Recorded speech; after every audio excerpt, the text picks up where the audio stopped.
घर का भेदी लंका ढाए। दोस्तों ये कहावत तो आपने बहुत बार सुनी ही होगी। ये कहावत उस इंसान के लिए इस्तेमाल की जाती है जो कि घर के राज बाहर वालों के सामने उगल देता है, जैसे कि रामायण काल में रावण के भाई विभीषण ने किया था और राम जी को रावण की सच्चाई और उसके राज बता दिए थे और बस तब से ही विभीषण के नाम देशद्रोही होने का आरोप भी लग गया। लेकिन दोस्तों आज के समय में अक्सर लोगों में ये बहस छिड़ जाती है कि क्या विभीषण ने सही किया था या फिर वो गलत था। तो चलिए दोस्तों आज हम थोड़ा सा विभीषण के बारे में जानते हैं और देखते हैं कि क्या विभीषण सच में देशद्रोही था। दोस्तों आज के समय में विभीषण को सही माना जाता है और तो और उसके कैरेक्टर को एक आइडल कैरेक्टर के रूप में भी लिया जाता है और उसे सच्चे देशभक्त के रूप में माना जाता है। लेकिन क्या वो सच में देशभक्त था या देशद्रोही, इस सवाल का जवाब हम बाद में जानेंगे। पर चलिए उससे पहले जानते हैं थोड़ा सा विभीषण के बारे में। विभीषण की कहानी शुरू होती है दोस्तों वाल्मीकि रामायण से। दरअसल वाल्मीकि रामायण के अनुसार महर्षि पुलस्त्य ब्रह्मा जी के मानस पुत्र थे। महर्षि पुलस्त्य के पुत्र का नाम था विश्रवा। वह भी अपने पिता के समान सत्यवादी और जितेंद्रिय थे। विश्रवा के इन गुणों को देखते हुए महामुनि भारद्वाज ने अपनी कन्या इडविडा का विवाह उनके साथ कर दिया था। वहीं महर्षि विश्रवा की एक दूसरी पत्नी का नाम कैकसी था। वह राक्षस कुल की थी। कैकसी के गर्भ से ही रावण, कुंभकर्ण और विभीषण का जन्म हुआ था। आपको बता दें कि इन तीनों भाइयों ने ब्रह्मा जी की तपस्या कर वरदान मांग लिया था, जिसमें रावण ने 10 बार अपने सिरों को अग्निकुंड में दहन कर अपनी सच्ची भक्ति का प्रमाण दिया कि ब्रह्मा जी को उसे एक वैसा वरदान देने पर मजबूर कर दिया जो कि अमरता से कम नहीं था और ना ही मरने योग्य था। वहीं ऐसा कहा जाता है कि कुंभकर्ण ने 6 महीने सोने और 1 दिन जागने का वरदान मांगा था।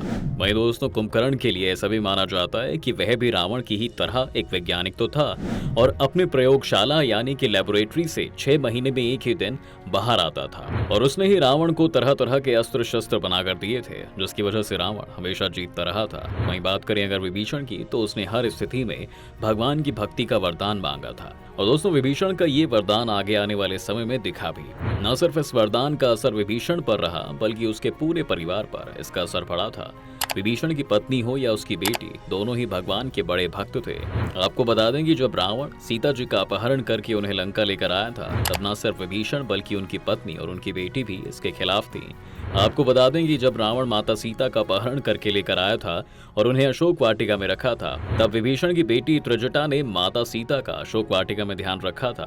त्रिजटा ने उस समय माता सीता को अपनी बेटी की तरह रखा था और माता सीता भी त्रिजटा को माता ही कहने लगी थी। वहीं दोस्तों विभीषण की पत्नी शर्मा ने भी माता सीता की बहुत मदद की थी। दरअसल जब माता सीता रावण की बात मान नहीं रही थी, तब रावण ने ये योजना बनाई थी कि वो अपनी माया से एक कटा हुआ श्री राम का सिर माता सीता के सामने रख देगा, जिससे माता सीता समर्पण कर देंगी। उस वक्त भी विभीषण की पत्नी शर्मा ने ही माता सीता को ये बताया था कि ये सब सिर्फ एक मायावी भ्रम है, ताकि ये सब देखकर माता सीता घबराए नहीं। इस तरह से विभीषण की पत्नी और उनकी बेटी दोनों ने ही माता सीता की हर तरह से मदद की थी। दोस्तों विभीषण रहता तो लंका में ही था, पर वो और उसका परिवार राक्षस कुल जैसा नहीं था।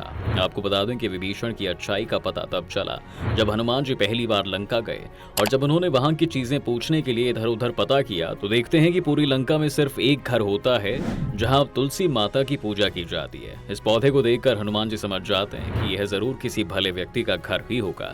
लेकिन जब हनुमान जी लंका में गए तो रावण को शक हुआ कि विभीषण ने हनुमान जी की मदद की थी, क्योंकि विभीषण अक्सर रावण को समझाते रहते थे और तब रावण ने विभीषण को लंका से धक्के मारकर बाहर निकाल दिया था। और जब रावण ने धक्के मारकर विभीषण को लंका से निकाला, तब विभीषण सब कुछ छोड़कर श्री राम की शरण में चला गया और बस लंका से निकाले जाने के बाद विभीषण सीधा ही राम जी की शरण में पहुंचे थे और उन्होंने ही श्री राम को लंका तक पहुंचने और लंकाधिपति रावण से लड़ने और उससे जीतने के तरीके बताए थे। यहाँ तक कि दोस्तों जब आखिर में युद्ध के मैदान में जब राम जी रावण को मार नहीं पा रहे थे, तब भी विभीषण ने ही उन्हें आइडिया दिया था और तब जाकर श्री राम रावण का वध कर पाए थे। अब दोस्तों भले ही विभीषण को आज लोग देशद्रोही कहते हों, लेकिन विभीषण में ऐसी कई बातें थी जिनकी वजह से उन्हें हमेशा याद किया जाता है। चलिए अब आपको बताते हैं विभीषण की वो खूबियां।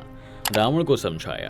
दोस्तों रावण ने जब सीता जी का हरण किया था, तब विभीषण ने पराई स्त्री के हरण को महापाप बताते हुए सीता जी को श्री राम को लौटा देने की सलाह देकर हमेशा धर्म की शिक्षा दी थी। लेकिन रावण उसकी एक नहीं सुनता था। ऐसे में आज भी अक्सर ये सवाल बहस का मुद्दा बनता है कि क्या विभीषण का यह कार्य धर्म विरुद्ध था। विभीषण ही नहीं बल्कि रावण को उसकी पत्नी मंदोदरी, उसके नाना माल्यवान और उसके ससुर मायासुर भी यही बात करते थे जो कि विभीषण करता था। दरअसल इसके पीछे एक ही वजह थी कि विभीषण विभीषण अपने भाई को बचाना चाहता था। विभीषण को निकाला लंका से। दोस्तों वैसे तो विभीषण ने हर मौके पर रावण को रोकने की कोशिश कर धर्म की शिक्षा दी थी, लेकिन आखिर में रावण ने क्रोधित होकर विभीषण को लंका से बेदखल कर दिया, उसे देश निकाला दे दिया।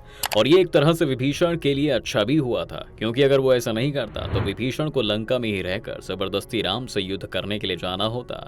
राम के शरणागत हुए विभीषण। रावण के निकाले जाने के बाद विभीषण के पास और कोई चारा नहीं था, वे प्रभु श्री राम की शरण में चले गए। इसके पीछे भी एक वजह थी। दरअसल वे चाहते थे कि निर्दोष लंकावासी ना मारे जाएं और लंका में न्याय का राज्य स्थापित हो।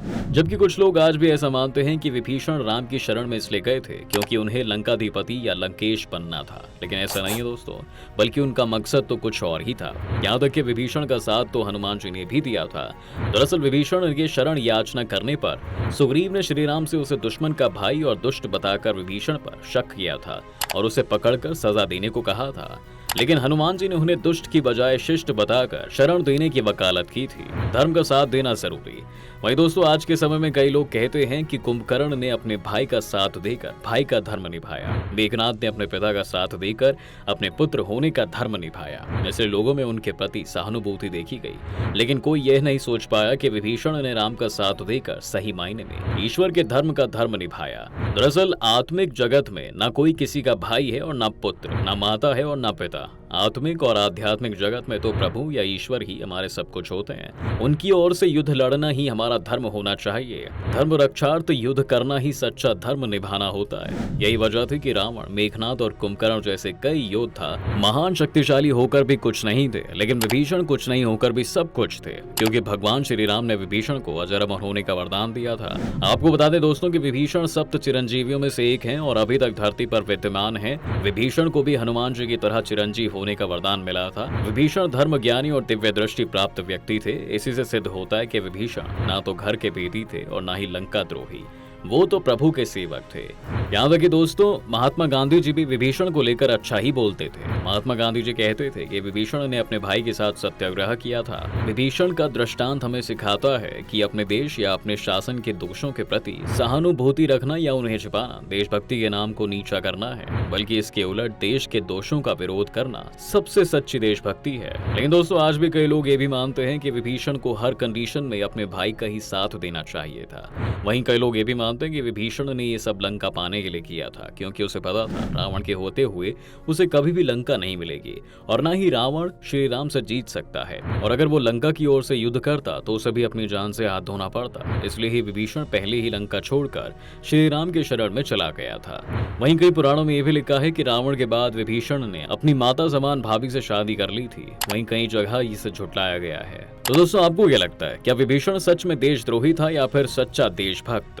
क्या उसने ये सब लंका पाने के लिए किया? हमें हमारे कमेंट सेक्शन में जरूर बताएं। अगर आपको ये वीडियो पसंद आई है तो इसे लाइक और शेयर जरूर करें। साथ ही अगर आप चैनल पर नए हैं तो इसे सब्सक्राइब करना और बेल आइकॉन दबाना बिल्कुल ना भूलें।